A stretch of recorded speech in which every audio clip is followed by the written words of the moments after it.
এক মেষশাবক এক পাহাড়ি নদীতে জল খাচ্ছে দেখে এক নেকড়ের তাকে ধরে খেতে বড়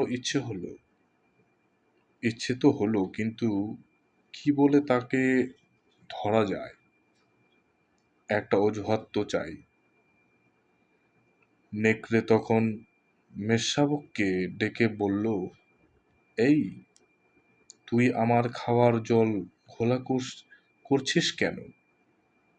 বারে, আমি তো শুধু নদীতে মুখ লাগিয়ে জল খাচ্ছি।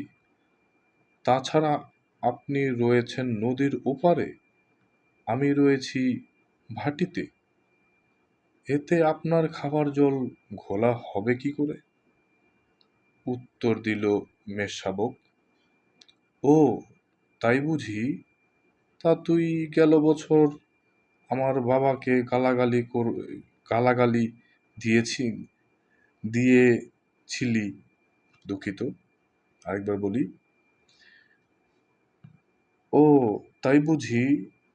তা তুই গেল বছর আমার বাবাকে গালাগালি দিয়েছিলি,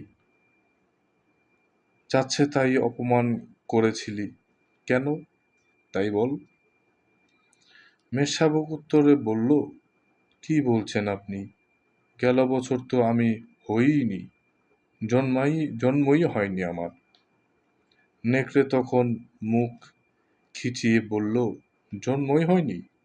মুখের উপর কথা বলতে তো এর মধ্যেই ওস্তাদ হয়ে গেছিস দেখছি।